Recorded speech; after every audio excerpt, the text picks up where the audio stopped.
اللہ تیری عبادت کرتے ہیں اور اللہ تیرے سے مدد مانگتے ہیں۔ میں آج روات میں جو میرے پاکستانی آج جمع ہوئے ہیں، میں پہلے سے سب کو سلام کرتا ہوں، اور جو میری ٹیم ہے مارچ میں جو نکلی ہوئی ہے اور ہم کتنے دنوں سے یہ مارچ کر رہے ہیں، میں آپ سب کو بھی خراج تحسین پیش کرتا ہوں کہ یہ اس ملک کی تاریخ میں یہ ایک ایسی پولیٹیکل ایکٹیویٹی ہے جو کبھی ایسی نہیں ہوئی، کبھی پہلے کسی پارٹی نے اس طرح کی ایکٹیویٹی نہیں کی، اور یہ ہماری جو حقیقی آزادی کی تحریک ہے یہ شروع ہوئی تھی 7 مہینے پہلے، جب ہماری حکومت کو ایک سازش کے تحت، بیرونی سازش جس کے ساتھ مل گئے ہمارے میر جعفر اور میر صادق، کیونکہ کبھی بھی بیرونی سازش کامیاب نہیں ہوتی جب تک کہ اندر سے غدار مدد نہیں کرتے بیرونی سازش کو کامیاب کرنے کی، تو انہوں نے ہماری گورنمنٹ گرائی، اور تب سے میں میدان میں ہوں، تب سے تحریک انصاف سارے پاکستان کے اندر اپنا موقف عوام کی طرف لے کے جا رہی ہے اور عوام کو جگا رہی ہے، شعور دے رہی ہے، اور میں جتنا بھی اللہ کا شکر ادا کروں وہ کم ہے۔ جو میں نے ان 7 مہینے میں دیکھا، میں نے اپنی 26 سال کی سیاست میں یہ نہیں دیکھا، اور جو میں نے اپنے لوگوں کو بدلتے دیکھا، جو میں نے اپنے نوجوانوں کو خاص طور پہ، اور نوجوانوں وہ جو کہ بچے بھی تھے، 12 سال 10 سال کے بچے، میں نے ان سب کو اس میں شرکت کرتے دیکھا۔ میں جب نکلا لاہور سے تو سارا راستہ میں نے خواتین کو دیکھا، پردہ دار خواتین کو مارچ کے ساتھ ساتھ چل رہی ہیں، بچے لے کے اپنے چھتوں کے اوپر، میں نے راستے میں دیکھا چھتوں کے اوپر خواتین کھڑی ہیں، دعائیں کر رہی ہیں، تو کبھی ایسے میں نے سین اپنی زندگی میں پاکستان میں نہیں دیکھے۔ تو میں اس لیے اللہ کا شکر ادا کرنا چاہتا ہوں کہ صرف ایک جاگی ہوئی قوم، ایک باشعور قوم اپنی آزادی کے لیے جدوجہد کرتی ہے۔ غلام کبھی بھی آزاد ہونے کی کوشش نہیں کرتے، غلام ہی رہتے ہیں، اور لیکن جب ایک انسان کو سمجھ آ جاتی ہے کہ آزادی کیا ہے تو تب پھر وہ کھڑا ہوتا ہے اپنی آزادی کے لیے۔ تو ہماری یہ جو تحریک شروع ہوئی 7 مہینے پہلے، سارے پاکستان میں ہم نے جلسے کیے، اور پھر لوگوں نے قربانیاں دی اس میں۔ 25 میں یہ میں کبھی بھولوں گا نہیں، 25 میں جو ہمارے ساتھ ظلم کیا گیا، یہی جو فیشسٹ، جو جرائم پیشہ لوگ جو ہمارے اوپر مسلط کیے، جب ہمیں ہٹا کے تو جو لوگوں کا ہمارے اوپر مسلط کیا گیا، یہ پاکستان کو 30 سال سے مختلف قسم کی طور طریقوں سے یہ جرم کر رہے تھے، منی لانڈرنگ، ملک کا پیسہ لوٹ کے باہر لے جانا، لوگوں کو مروانا، ماڈل ٹاؤن کے اندر دن دہاڑے پرامن احتجاج کرنے والوں کو قتل کرنا، گولیاں مارنا پولیس کے ذریعے، پولیس مقابلے میں لوگوں کو مارنا۔ یہ شہباز شریف کے اوپر ایمنسٹی انٹرنیشنل یا ہیومن رائٹس واچ میں 97 سے 99 تک اس کے اوپر رپورٹ ہے کہ اس نے کئی 100 لوگ پولیس مقابلے میں مروائے۔ وہ جو عابد باکسر ہے اس نے ٹی وی کے اوپر آ کے بتایا، وہ جو پولیس والا تھا کہتا میرے ذریعے اس نے لوگوں کو مروایا۔ رانا ثناءاللہ کے اوپر 18 قتل، عابد شیر علی کا باپ کہتا ہے اس نے قتل کیے، سارا فیصلہ آباد جانتا ہے اس کو، قبضہ گروپ ہر جرم میں یہ شریک ہے۔ انہوں نے مل کے 25 مئی کو ہمارے اوپر جو کیا، گھروں میں گئے، کارکنوں کے گھروں میں گئے، ان کی عورتوں کے سامنے یعنی آدمیوں کو پکڑ کے لے کے گئے، بچوں کو لے کے گئے، تھانوں میں رات کو لے کے گئے، کوئی ہر اس ملک کے جو حقوق، انسانی حقوق کی خلاف ورزی کرتے ہوئے وارنٹ کے بغیر گھسے لوگوں کے گھروں میں، اور انہوں نے پھر جو عورتیں بچے، یعنی ہماری جو تحریک انصاف کے جلسے ہیں کبھی پاکستان میں ایسے جلسے نہیں ہوئے.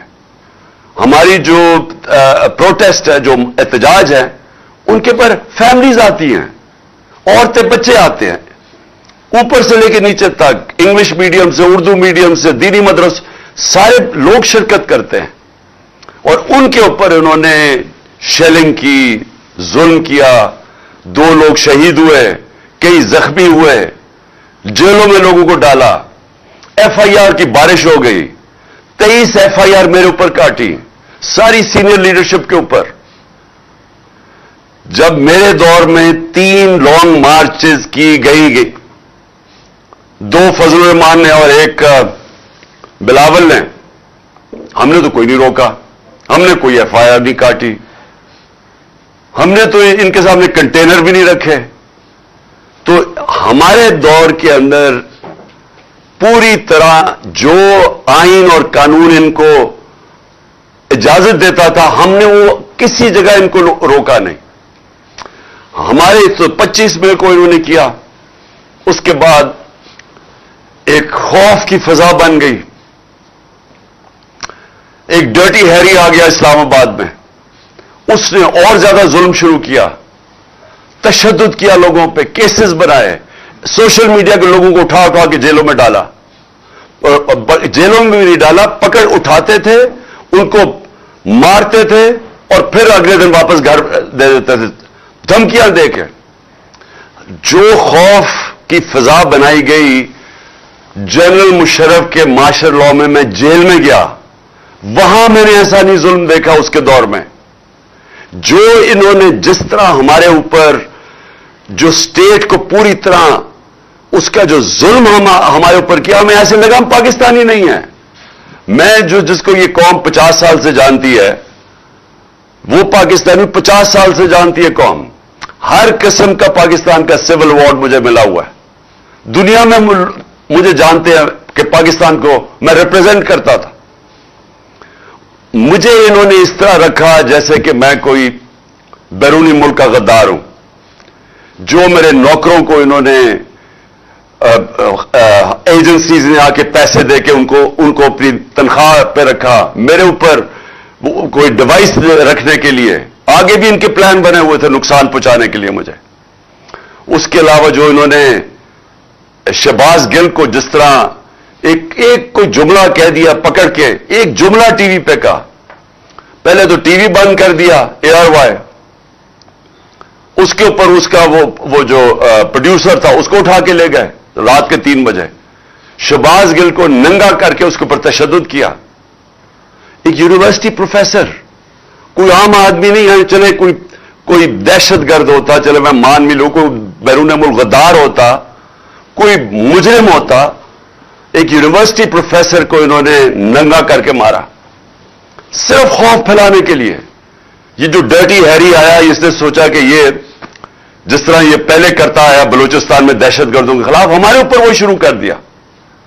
پھر اعظم سواتی سے کیا 75 سالہ سینیٹر, یہ میں آپ بتا رہا ہوں کہ یہ ہماری ملک کی تاریخ میں کبھی ایسی چیزیں نہیں ہوئی. اس کو ٹویٹ کے اوپر مارا, پہلے گھر میں اس کے پوتا پوتیوں کے سامنے, پھر جا کے ننگا کر کے اس کو ایجنسی کے حوالے کیا جدھر اس کے اوپر تشدد کیا گیا. اور اس کے بعد ڈرانے کے لیے کہ اس کا منہ بند ہو جائے, اس کے میاں بیوی کی ایک کیسٹ اس کی بیوی کو بھیجی. کبھی ملک ایسے نہیں گرا. اور صرف بتانے کے لیے, کوشش کرنے کے لیے, ہمیں بتانے کے لیے کہ جو تمہارے سے بولے گا ہم تمہارے یہ مثال بنائیں گے. اور پیغام بھیجے گئے. اعظم سواتی کے اوپر جب تشدد ہو رہا تھا تو اسے کہا کہ یہ عمران خان سے ہم یہ کریں گے, کہ جس طرح عمران خان ڈر جائے گا اور چپ کر کے بیٹھ جائے گا. اور پھر میرے اوپر جو قاتلانہ حملہ کیا گیا, جو مجھے پہلے سے ہی پتا تھا کہ تیاری ہو رہی ہے, کہ دینی انتہا پسند نے جی عمران خان کو مار دیا. پہلے کس ایجنسی نے وہ ویڈیو بنائی, اس لیے جب بھی انویسٹیگیشن ہوگی پتہ چلے گا کہ کون سی ایجنسی نے یہ ویڈیو بنائی, کس کے کہنے پہ بنائی, کون سا وہ آفیسر تھا, اس کے کہنے پہ پہلے وہ بنائی گئی, اس کے بعد وہ ایک ان کا پالتو کوئی وقار سیٹھی یا کچھ ہے، اس نے وہ ان سے لنک ہے، اور مجھے پتا تھا کیونکہ جب میں وزیر اعظم تھا مجھے پتا تھا ایجنسیز کے ساتھ کون لنکڈ ہے. اس نے پھر جا کے اس کو اٹھایا، پھر یہ دونوں مریم دونوں نے اس کو پریس کانفرنس کی، پھر پی ٹی وی پہ 4 دن پروگرام ہوا اس کے اوپر، صرف بتانے کے لیے کہ عمران خان نے دین کی توہین کی ہے، اور تیاری یہ کر رہے تھے کہ اب اس کی آڑ میں ایک دینی انتہا پسند اسے مار دے گا. میں نے یہ 24 سپٹمبر کو بھی پبلک کو بتایا، اور پھر 6 اکتوبر 7 اکتوبر کو جلسوں میں بتایا کہ یہ ان کا پلان بن رہا ہے. اس انتہا پہ کہ کوئی اس ملک کے اندر، جو میں چھوڑیں کہ میں عمران خان ہوں، کوئی بھی دنیا کا ملک ہو، اس کے اگر ایک ملک میں جو سب سے بڑی جماعت ہے، جو ایک فیڈرل پارٹی ہے، کیونکہ پولیٹیکل پارٹیز ملک کو اکٹھا رکھتی ہیں، ملک کی فوج نہیں اکٹھا رکھ سکتی، نہیں تو اس پاکستان نے علیحدہ نہیں ہونا تھا. پولیٹیکل پارٹیز ملک کو اکٹھا رکھتی ہیں، اور جو پارٹی سارے ملک میں واحد پولیٹیکل فیڈرل پارٹی ہے، اس کو ختم کرنے کی کوشش کی گئی، ہر کوشش کی گئی اسے ختم کرنے کی. اور یہ کون کر رہا تھا، کیا اس کا مقصد تھا، اس کے اوپر میں اینڈ میں آؤں گا. لیکن یہ ساری چیزیں ہم نے برداشت کی، اس کے باوجود ہم نے یہ مارچ کی، اور ہم نے مارچ اس لیے کی، پالیٹکس کے لیے نہیں کی، یہ سیاست کے لیے نہیں ہو رہا. مجھے 6 مہینے میں ہر جگہ پہ کئی جگہ کے اوپر مجھے لیٹر آتا تھا کہ آپ اگر اس جلسے میں جائیں گے تو آپ کی جان خطرے میں ہے. کئی جگہ چیف سیکرٹری لیٹر بھیجتا تھا کہ جی آپ کی جان، ملتان کا جلسہ نہ کریں، آپ کی جان خطرے میں. کئی جگہ آیا. اس کا مجھے خود پتا تھا کہ یہ پلان بنا رہے ہیں مجھے مارنے کا. اس کے باوجود میں نکلا، اور آج انشاءاللہ میں ابھی آپ کو ڈیٹ دوں گا اینڈ میں کہ میں آ رہا ہوں پنڈی. مجھے پتا ہے کہ ابھی میری جان خطرے میں ہے، سب کو پتا ہے، کیونکہ یہ لوگ جنہوں نے ابھی کوشش کی ہے یہ ابھی بھی وہیں بیٹھے ہیں، تو مجھے پتا ہے جان خطرے میں ہے. لیکن میں کیوں اس کے باوجود نکلوں گا؟ سیاست کے لیے نہیں. مجھے سیاست کیا دے سکتی ہے جس کو اللہ سب کچھ دے چکا ہے؟ میں ایک حقیقی آزادی کی جنگ لڑ رہا ہوں. میں سمجھتا ہوں کہ موت غلامی سے زیادہ بہتر ہے. ایک غلام کی زندگی سے بہتر مر جانا ہے، اور خاص طور پہ ان چوروں کی غلامی، یہ جو 30 سال سے چوروں کا ٹولہ ملک کو لوٹ رہا تھا، اب اکٹھا بیٹھ گیا ہے، جو پہلے ایک دوسرے کے خلاف لڑتا تھا، ان کی غلامی سے، یا ان کے بچوں کی غلامی جو یہ تیار کر رہے ہیں اپنے بچے، اس سے بہتر ہے مر جاؤ. میں اس لیے نکل رہا ہوں، اور میں اپنی ساری قوم کو بھی کہہ رہا ہوں کہ دیکھیں، آپ نے فیصلہ کرنا ہے کہ کیا ہم نے اسی طرح چلنا ہے. کیا ان چوروں کے بعد جو اپنے بچے تیار کر رہے ہیں، اور بچوں نے زندگی میں 1 گھنٹہ کام نہیں کیا، ان کا صرف کام، ان کو صرف ایک چیز آتی ہے، منی لانڈرنگ. وہ چھوٹی عمروں میں وہ اربوں پتی بن گئے تھے، کیونکہ ماں باپ نے ان کے نام پہ یا چوری کر کے پیسہ ان کے نام پہ چیزیں لی ہوئی ہیں. یہ جو 4 لندن میں مہنگے اربوں روپے کے مے فیئر کے جو اپارٹمنٹس ہیں، یہ مریم کے نام پہ تب تھی جب یہ کوئی 20-21 سال کی تھی. اور یہ جو اس کا بیٹا ہے حسن شریف، 10 ارب روپے کا گھر بیچا اس نے لندن کے اندر. کدھر سے پیسہ آیا؟ تو یہ سارے بچے شروع میں یہ جو تیار کر رہے ہیں بچے، ان کی یہ خاصیت ہے کہ منی لانڈررز ہیں سارے. وہ بلاول، اب بلاول، میں آپ کو یہ بتاؤں کہ سیاست میں تو اس کا کوئی مستقبل نہیں نظر آ رہا. اردو ابھی تک صحیح طرح بولا نہیں ہے، یعنی ہر دفعہ اردو بولتا ہے تو اور لوگوں کو سمجھ نہیں آتی کیا کہہ رہا ہے.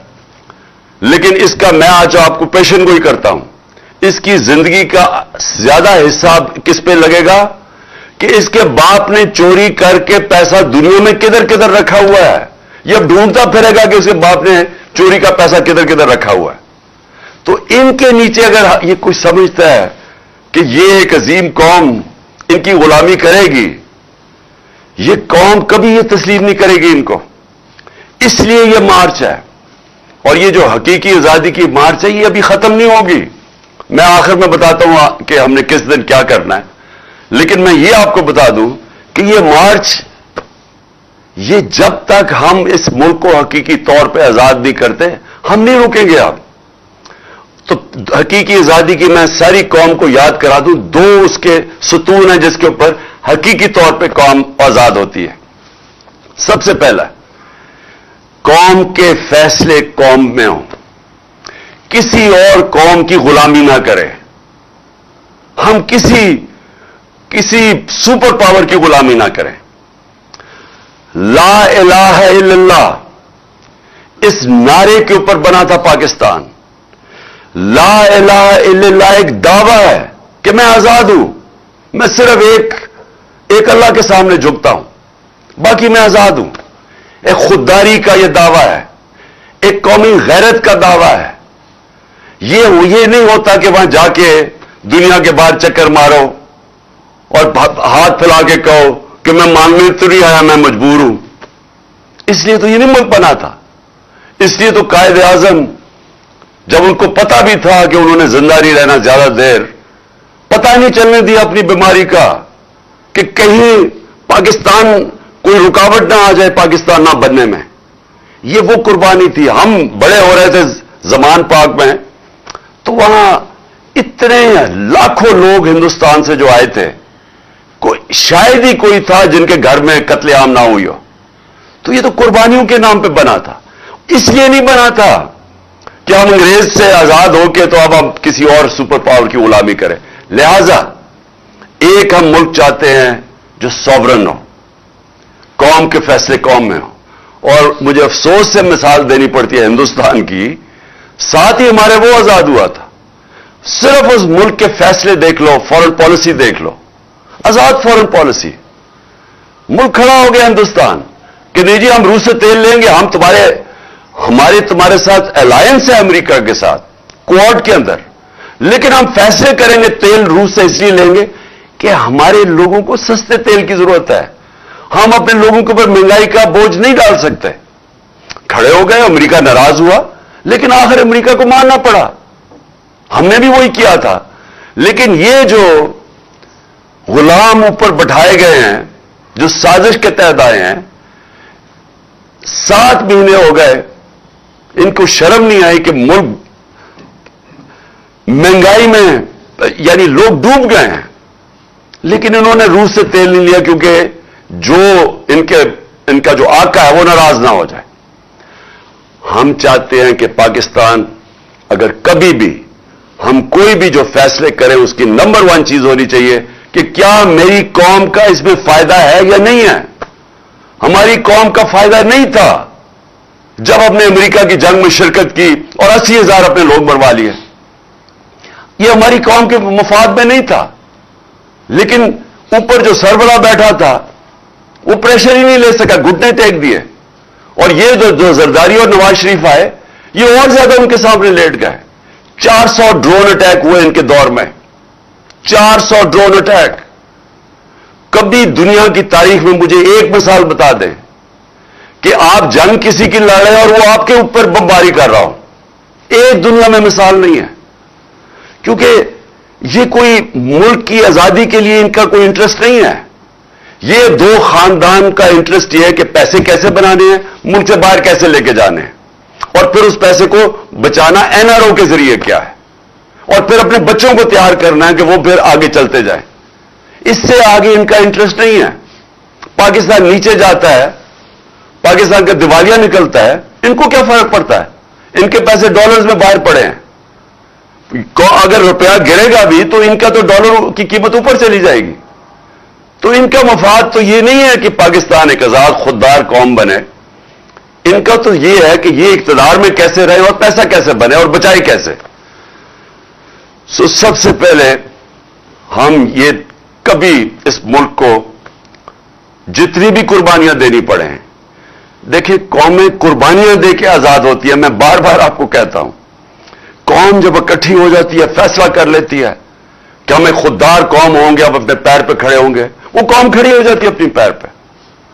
لیکن جب ایک قوم کی صاحب اقتدار وہ چوری کر کے پیسہ باہر لے کے جا رہے ہیں اور دوسروں کو کہہ رہے ہیں کہ آپ پاکستان پیسہ بھیجیں، اپنا پیسہ باہر لے کے جا رہے ہیں، اور پھر جب آپ مقروض ہو جاتے ہیں کیونکہ ڈالر جب آپ باہر بھیجتے رہتے ہیں اور آپ پالیسی صحیح بناتے نہیں ہیں، ایکسپورٹس بڑھاتے نہیں ہیں، تو آخر میں جب ڈالر مقروض ہو جاتے ہیں، پھر آپ گھٹنوں پہ آ جاتے ہیں اور پھر اپنی آزادی کھو بیٹھتے ہیں۔ دوسری چیز، اور یہ بھی میں آپ سب کو کہتا رہا ہوں، میں نے نام بھی اپنی پارٹی کا انصاف رکھا تھا، کہ جو انصاف ہے اس کا مطلب ہے، اس کا انصاف کا مطلب کیا ہے، میں پھر یہ آپ کو سمجھا دوں۔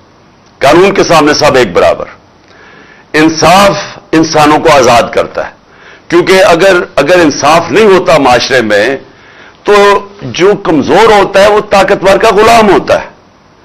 جو جنگل کا قانون ہے، جنگل کے قانون کے اندر انصاف نہیں ہوتا، طاقت کی حکمرانی ہوتی ہے۔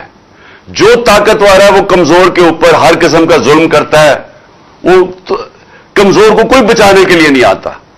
تو جب انسانی معاشروں کے اندر انصاف نہیں ہوتا وہ جنگل کا قانون بن جاتا ہے۔ اس کا ایک نام دیا ہوا دنیا نے، بنانا ریپبلک۔ وہ بنانا ریپبلک بن جاتا ہے جدھر انصاف نہیں ہوتا، جدھر رول آف لا نہیں ہوتا۔ یہ ہمارا اس سے بھی بڑا مسئلہ ہے، پہلے سے بھی بڑا مسئلہ کہ یہاں انصاف ہی نہیں ہے۔ ہمیں مثالیں آپ بار بار ہر روز دیتا ہوں کہ اعظم سواتی کو اگر انصاف نہیں مل سکتا، پاکستان کے سینیٹر کو، ایک آدمی جو اپنی ساری کمائی باہر کرتا ہے اور پاکستان کمائی لے کے آتا ہے، اس کو انصاف نہیں مل سکتا، اس سے ظلم کی انتہا ہوتی ہے۔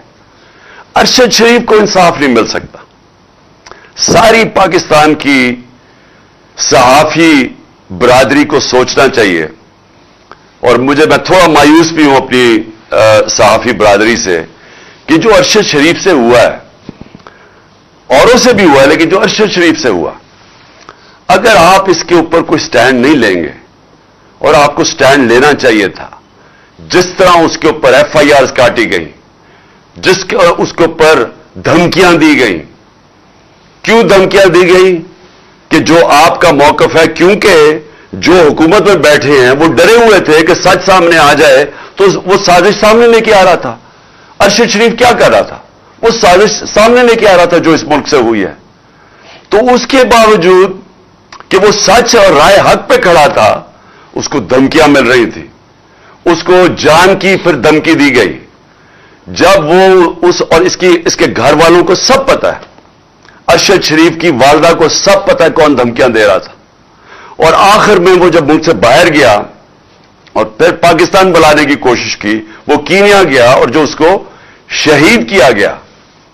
یہ اگر ارشد شریف نمبر 1 پاکستان کا انویسٹیگیٹو جرنلسٹ، اگر اس کو مار سکتے ہیں اور کوئی پھر پوچھنے والا نہیں ہے، کوئی انویسٹیگیشن ہی نظر آ رہی کہ ہوگی صحیح معنی میں، کسی کو اعتماد نہیں ہے، کیونکہ سب کو پتا ہے کہ طاقتور دوسری طرف ہے، اور سب کو پتا ہے اس ملک میں کہ جب طاقتور کے سامنے ایک کمزور کھڑا ہوتا ہے، انصاف نہیں ملتا۔ ملک کا ایکس پرائم منسٹر، جو میں نے آپ کو کہا کہ اگر میں ایف آئی آر نہیں رجسٹر کروا سکا، پولیس والے کہتے کہ جی ہماری پنجاب گورنمنٹ ہے، ہماری پولیس ہے، وہ پولیس والے کہتے جی اگر آپ نے میں استعفیٰ دے دیتا ہوں، میں نہیں یہ کر سکتا، کیونکہ طاقتور تھا دوسری طرف، ڈرٹی ہیری، اس کا نام سن کے سارے ڈر جاتے تھے۔ یہ بھی تیار ہو گئے کہ ہاں جی پرائم منسٹر کے خلاف بھی کر دیں گے، اور جو وہ ہے دوسرا انٹیریئر منسٹر اس کے خلاف بھی، لیکن یہ کوئی خاص ہے کہ اس کو ہم نہیں کچھ کر سکتے، یہ کوئی ایسی طاقت والی چیز ہے، یہ قانون کے اوپر ہے، اس کو لائسنس ٹو کل ہے، یہ جو بھی کرے گا ہم اس ملک کا قانون اس کو نہیں پکڑ سکتا۔ تو یہ بات میری نہیں ہے، یہ اب سب کی ہے، ساری قوم کی ہے، کہ اگر یہ ایسے ملک چلانا ہے، یہ ملک ہم جو مرضی کر لیں، جتنے مرضی ٹیلنٹڈ پاکستان ہو جائیں، ہم جتنی اچھی پالیسیز لے کے آ جائیں، یہ ملک کبھی کامیاب نہیں ہو سکتا۔ حضرت علی رضی اللہ تعالیٰ کا قول ہے، اور میں یہ بار بار اب سے نہیں 26 سال سے یہ بتا رہا ہوں کہ کفر کا نظام چل جائے گا، لیکن ظلم اور ناانصافی کا نظام نہیں چل سکتا۔ اور اگر آپ نے دیکھنا نہیں چلتے ہوئے تو ساری ڈیولپنگ ورلڈ غریب ملک دیکھ لیں، جس کو ڈیولپنگ ورلڈ کہتے ہیں وہ سارے غریب ملک ہیں، ایک ایک غریب ملک آپ جا کے دیکھ لیں، سب یہی حال ہے۔ ادھر بھی ایسے لوگ بیٹھے ہوئے ہیں شریف اور زرداری خاندان چوری کرتے ہیں, پیسہ باہر بھیجتے ہیں, ان کا انصاف کا نظام نہیں ان کو پکڑ سکتا. ادھر بھی ڈرٹی ہیری جیسے لوگ بیٹھے ہوئے ہیں جو کہ اتنے تکڑے ہیں, سب ڈرتے ہیں ان سے. ان کو وہ جو مرضی کریں کر سکتے ہیں, قانون کے اوپر ہے وہ.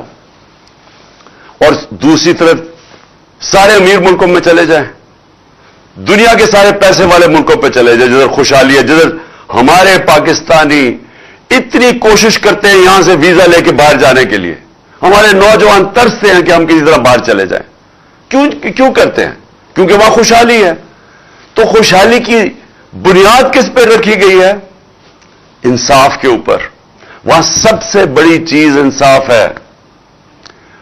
میں جب برطانیہ میں گیا تو وہاں آپ کو کوئی قبضہ گروپ نہیں نظر آتا.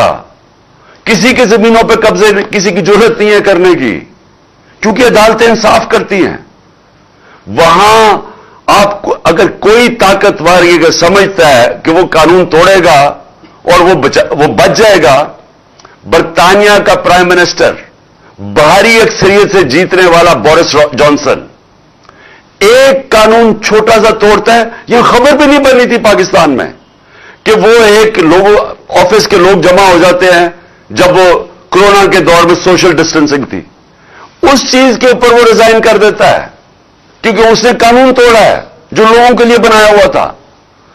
وہاں انصاف کا نظام ایسا ہے کہ ہر جو کمزور سے کمزور آدمی بھی ہے اس سے پتہ ہے کہ مجھے تحفظ ملے گا, کیونکہ جو ان کی عدالتیں ہیں, جو ان کا انصاف کا نظام ہے, وہ ان کے حقوق کی حفاظت کرتا ہے.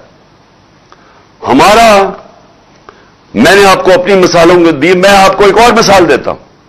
میرے اوپر یہ جیو نے یہ جو گھڑی کی ساری کہانی اور پیچھے اس کے سارے نون لیگ اور ڈرٹی ہیری بھی تھا, انہوں نے کہانی بنائی میرے اوپر کہ جی میں نے وہ گھڑی کا جو کیا. اب اگر مجھے پاکستان کی, میں کیس تو یہاں بھی کروں گا, لیکن پاکستان کی عدالتوں میں مجھے افسوس سے کہنا پڑتا ہے کہ مجھے یہاں انصاف نہیں ملے گا. اس لیے میں امریکہ جا رہا ہوں, اس کے اوپر کیس کر رہا ہوں, میں برطانیہ اس کے اوپر کیس کر رہا ہوں, یہ جیو اور شکیل الرحمان اس کا یہ جو گروپ ہے, اور میں دبئی میں کیس کر رہا ہوں. اور میں آج آپ کو کہتا ہوں کہ میں کیوں وہاں کر رہا ہوں, کیونکہ مجھے پتا ہے مجھے انصاف ملے گا وہاں. مجھے پتا ہے کہ اس نے جو میرے اوپر میری عزت کی توہین کی ہے, مجھے پتا ہے کہ وہاں ان کی عدالتوں میں, کیونکہ میرا کیس لڑا ہوا ہوں وہاں, بہت بڑا کیس ہوا تھا میرا اور ایئن بوتھم کا برطانیہ کی عدالت میں. وہ مین ہیڈ لائنز کیس تھا, 3 ہفتے وہ کیس چلا تھا. مجھے پتا ہے وہاں عدالتیں کیسے چلتی, اور وہ بھی یہی تھا, ہرجانہ کا کیس تھا. تو مجھے تو پتا ہے وہ کیسے چلتا ہے, اور مجھے پتا ہے کہ جو اب انہوں نے جو کیا ہے اس کے اوپر جو ہرجانہ ہوگا, اس کے اوپر جو ڈیمیجز ہوں گے, میں اس لیے چاہتا ہوں کہ پاکستانی قوم دیکھے گی کیا ہوگا. اور میں اس لیے چاہتا ہوں کہ ہمیں بھی یہاں دیکھنا چاہیے, ہماری عدالتوں کو بھی, کہ ہم کیوں یہ نہیں کر سکتے, کیوں نہیں لوگوں کی عزت کی حفاظت کر سکتے. کیوں ایک ملک کے ایکس پرائم منسٹر کے اوپر اس طرح گند اچھالا جائے, کسی کے اوپر بھی, کسی انسان پہ بھی, لیکن یہاں تو کوئی بھی پوچھنے والا نہیں ہے. اور یہ ہے, اس کو میں کہتا ہوں کیوں وہ خوشحال ہے ملک, کیونکہ آپ اور تو چھوڑے نا دنیا میں سرمایہ کار جو آپ کے جو پاکستان کی بزنس آج مغرب میں ہیں, جو یورپ میں ہیں, جو امریکہ میں ہیں, جو دبئی میں ہیں, آپ ان سے پوچھیں نا پاکستان آگے کیوں نہیں سرمایہ کاری کرتے. ہمارا 1 کروڑ ہے پاکستانی باہر بیٹھا ہوا. اگر 5 لاکھ پاکستانی باہر بیٹھے ہوئے فیصلہ کر لیں کہ ہم نے پاکستان میں آ کے سرمایہ کاری کرنی ہے, آپ یہ یقین دیں, یقین سے میں آپ کو کہتا ہوں کہ یہاں اتنا ڈالر آ سکتا ہے پاکستان میں کہ ہمیں کسی کے سامنے ہاتھ پھیلانے کی ضرورت نہیں ہے. ہمارے اپنے اوورسیز پاکستانی اگر یہاں پاکستان میں سرمایہ کاری کرنی شروع کر دیں, ہمیں کوئی مسئلہ نہ ہو کہ ہم بھاگے پھر رہے ہیں, کبھی یہاں پیسے مانگ رہے ہیں یا ہمارے روپیہ گر رہا ہے. لیکن وہ آتے کیوں نہیں ہیں؟ ان سے پوچھیں کہ کیوں نہیں وہ پاکستان میں آ کے سرمایہ کاری کرتے. سب سے بڑا مسئلہ یہ ہوگا, ایک انگریزی کا لفظ ہے کانٹریکٹ انفورسمنٹ. ان کو یہ خوف ہوتا ہے کہ اگر ان سے یہاں کوئی فراڈ ہوگا تو یہاں ان کو کوئی تحفظ نہیں ملے گا. یہاں اگر وہ پلاٹ بھی خریدتے ہیں تو ان کے اوپر بھی قبضے ہو جاتے ہیں. میں جب باہر جاتا تھا پیسے اکٹھے کرنے کے لیے بیرون ملک پاکستانیوں سے، شوکت خانم کے لیے، نمل کے لیے، تحریک انصاف کے لیے، تو میرا جب ان سے میں ملتا تھا، اور اب سے نہیں 30 سالوں سے بات کر رہا ہوں، ہمیشہ وہ یہ کہتے تھے کہ ہمارے پلاٹوں کے اوپر قبضے ہو جاتے ہیں اور وہ کیس پھنس جاتا ہے جا کے عدالت میں، اور پھر وہ آخر میں ہمیں وہ قبضہ گروپ آگے کہتا ہے اچھا جی جو پلاٹ کی قیمت تھی 1000 روپے، وہ کہتے ہیں جی یہ 100 روپے لو اور جان چھوڑو. یہ اتنے پاکستانیوں سے ہوا ہے. تو جب پلاٹ ہی نہیں وہ خرید سکتے اس ملک میں اور ان کو خوف ہے کہ اس کے اوپر بھی قبضہ ہو جائے گا تو سرمایہ کاری کون کرے گا؟ تو ہمارے ملک کا جو مستقبل ہے وہ جدھر یہ لے آئے ہیں پاکستان کو، جو ہمیں کھڑا کر دیا، دیوالیہ نکال دیا ہمارا ان 7 مہینے میں، اب جو آگے ہم نے ملک کو جب اٹھانا ہوگا تو اس کے لیے ہمیں اپنے ملک میں قانون کی بالادستی قائم کرنی ہوگی. یہ جو بڑے بڑے ڈاکو جو ہر باری چوری کر کے اور این آر او لے لیتے ہیں، یہ کسی مہذب معاشرے میں اس کا تصور نہیں ہے کہ انہوں نے قانون پاس کیا اسمبلی سے، اور سارے جن کے اوپر کیسز تھے نیب میں، وہ باقاعدہ شکے ہیں جس میں بڑے بڑے ڈاکو بچ رہے ہیں. اس میں زرداری کسی میں بچ رہا ہے، مریم کسی میں بچ گئی ہے، جو اور ان کے لوگ پھنسے ہوئے سب بچ رہے ہیں. 1100 ارب روپیہ جو اس قوم کو آنا تھا وہ سارا انہوں نے ہضم کر لیا ہے قانون بدل کے، اپنے آپ کو فائدہ، اپنے آپ کو این آر او دے کے. تو جب طاقتور چوری کر کے بھی نہیں پکڑا جائے، کمزور کو تحفظ نہ ملے، وہ قوم آزاد نہیں ہوتی، وہ اپنی آزادی کھو بیٹھتی ہے. جس طرح حضرت علی کا قول ہے کہ وہ نظام نہیں چل سکتا، اور یہ ہمارا نہیں ہے، یہ سارے غریب ملکوں کا یہ کہانی ہے. تو اس لیے یہ دوسری چیز ہے، یہ ہماری جدوجہد چلے گی طاقتور کو قانون کے نیچے لانے کے لیے، اور یہ چلتی رہے گی، یہ مارچ سے آگے چلتی جائے گی، یہ تو تحریک چلتی جائے گی جب انشاءاللہ جب تک حقیقی طور پہ اپنے ملک کو آزاد نہ کریں. اب میں 2-3 اور آخر میں باتیں کرتا ہوں. ڈیٹ، کیونکہ میں نے آپ کو ابھی ڈیٹ دے دی ہے کہ ہم نے کس دن انشاءاللہ اسلام آباد سب نے پہنچنا ہے، پنڈی پہنچنا ہے کس دن، وہ میں آپ کو بھی ڈیٹ دینے لگا ہوں. لیکن میں آج 7 مہینے ہو گئے ہیں ہماری گورنمنٹ کو ہٹائے، تو میں آج اپنی جو طاقتور ہماری جو اسٹیبلشمنٹ ہے، جن کے پاس طاقت ہے، جو اس ملک کو کسی طرف بھی لے جا سکتے ہیں، پازیٹو بھی لے جا سکتے ہیں، نیگیٹو بھی لے جا سکتے ہیں، تو میں ان سے آج ایک سوال پوچھتا ہوں. میرا یہ سوال ہے، اور کیونکہ مجھے اس کا کوئی جواب آیا نہیں ابھی تک، کہ یہ لوگ جو 2 خاندان تھے، جنرل مشرف نے ان کو ہٹایا جب 99 میں، تو 2 دفعہ یہ کرپشن میں 90 کی دہائی میں نکل چکے تھے، اور کیسز کرپشن کے انہوں نے ایک دوسرے کے اوپر بنائے تھے. نون لیگ کہتی تھی پیپلز پارٹی کرپٹ ہے، نواز شریف کرپٹ ہے، وہ کہتی تھی زرداری کرپٹ ہے. زرداری کو جیل میں نواز شریف نے ڈالا، اور پھر ان دونوں کو مشرف نے ہٹا دیا، اور لوگوں نے مٹھائیاں بانٹی اور کرپشن پہ ہٹایا. اس کے بعد انہی کو جنرل مشرف نے این آر او دے دیا، اور اس کے بعد انہوں نے 10 سال جو ملک سے کیا ہے 4 گنا زیادہ قرضہ بڑھا دیا. لوگوں نے ان کے غصے میں مجھے ووٹ دی 2018 میں. اب میرا سوال یہ ہے کہ وہ کیا چیز تھی کہ ایک دم 3.25 سال کے اندر یہی لوگ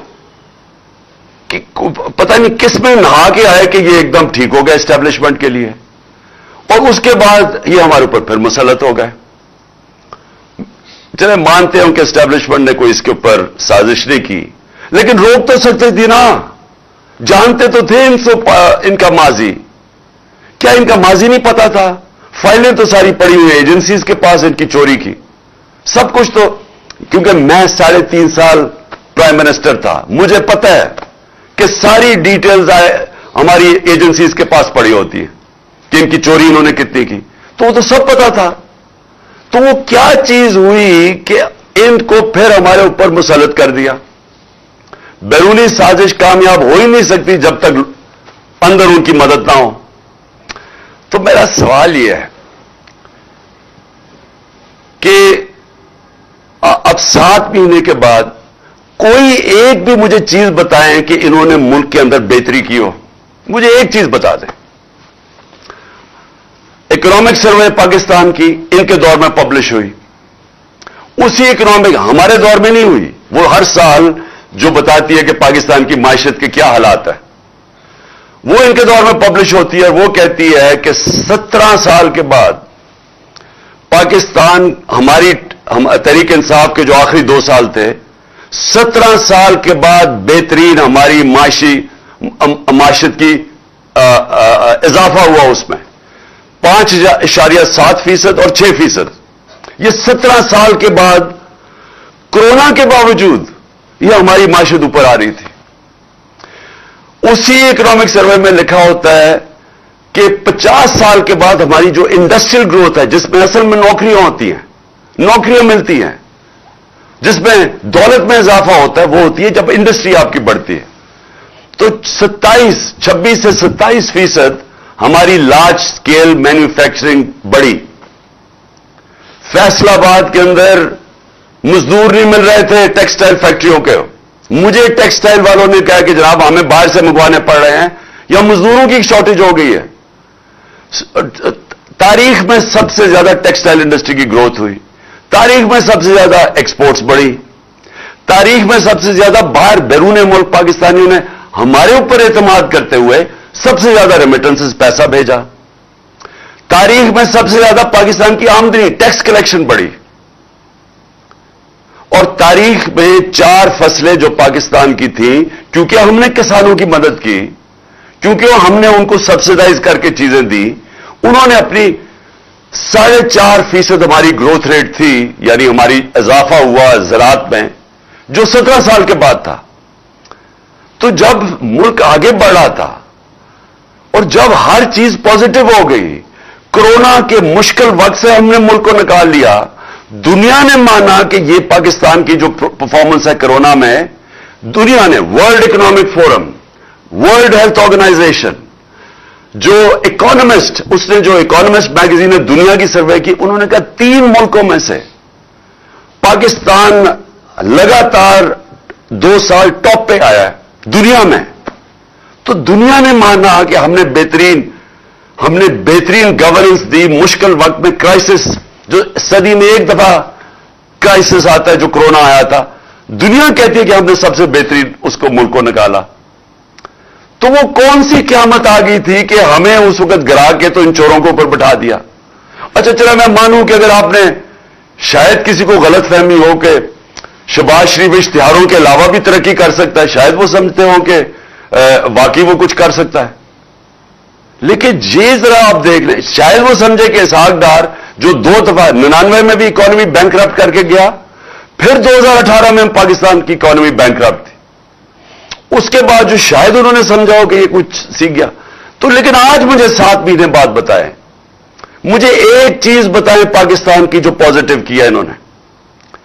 آج اگر پاکستان کی اپنی بزنسز ہیں, ان کا گیلپ کا سروے ہے کہ 88% بزنس مین کہتا ہے کہ ہم غلط طرف جا رہے ہیں, یعنی ان کا اعتماد چلا گیا اس حکومت پہ.